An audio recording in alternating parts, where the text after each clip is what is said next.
aujourd'hui nous allons réaliser le tirage des Vierges pour le mois de décembre 2020.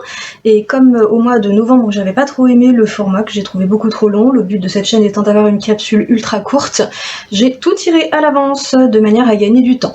Nous aurons donc ici les énergies générales proposées par le tarot des chats mystiques, complétées par le Tanis Lenormand, et ici le tirage sentimental. Là c'est pour les couples, et juste après nous tirerons en éventail pour les célibataires. Voilà, allons-y. Donc, qu'est-ce qui se cache ici? Nous avons le roi de ciel inversé, le roi de feu à l'endroit, et le chat flottant à l'envers. Le chat flottant, je rappelle que c'est une arcane majeure. Donc vous avez quand même deux rois, ce qui signifie que vous êtes en situation de leadership.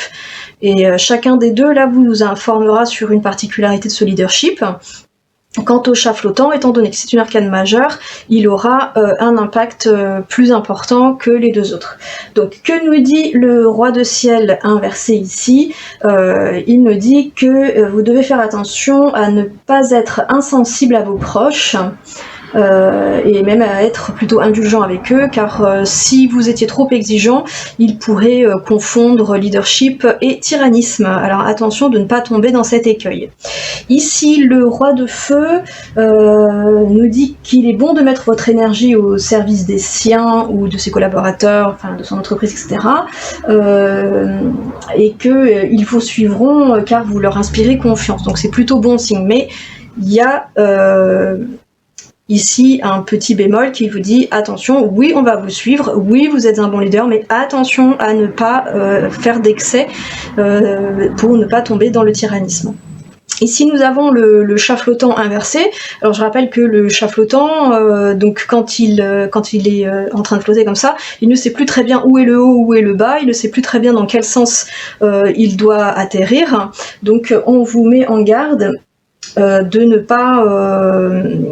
pas perdre pied en fait, surtout que de toute façon vous retomberez sur vos pattes, mais n'hésitez pas pour y arriver à vous entourer de personnes qui sauront vous aider à y voir un peu plus clair et à élargir l'espace de vos pensées, car vous pourriez être trop focalisé sur votre situation et ne plus être entièrement objectif.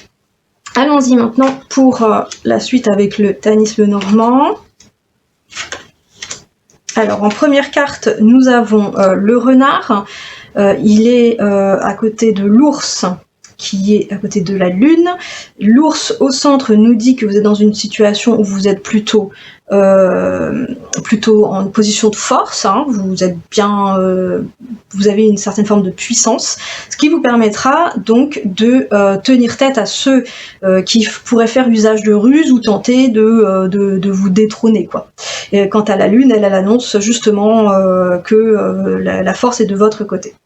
Et par ici, nous avons le lys, le livre et l'arbre qui disent que vous aspirez à une certaine forme d'esthétique et d'harmonie, et que pour ce faire, vous pourriez avoir à compléter vos connaissances pour pouvoir encore mieux vous enraciner dans votre domaine. Voilà. Quant à la suite, nous allons donc faire le tirage sentimental des couples. Je mets un peu de place.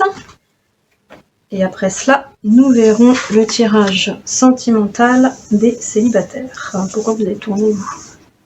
On est là, les enfants. Alors, qu'avons-nous? On va pousser les petits cailloux, parce que du coup, mes cartes ne rentrent pas dans le tapis sinon.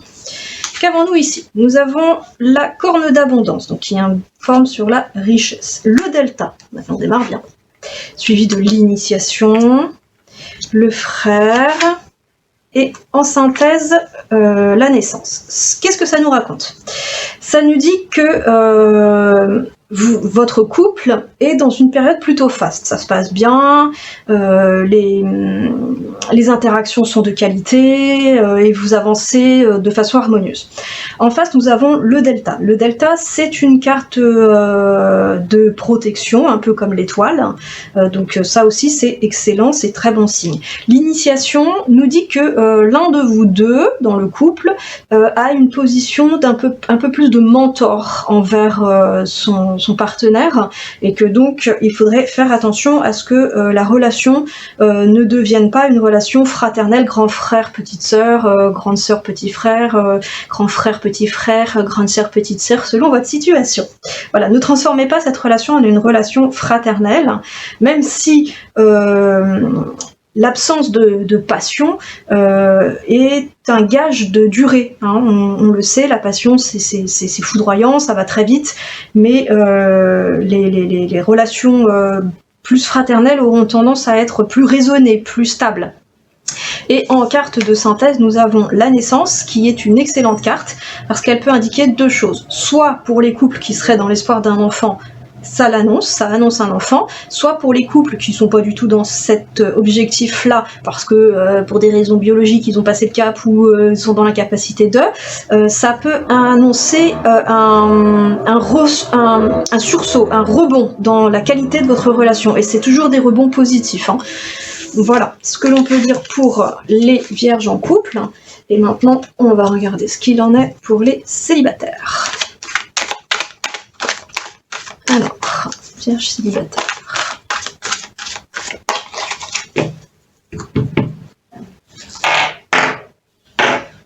On va les petits cailloux.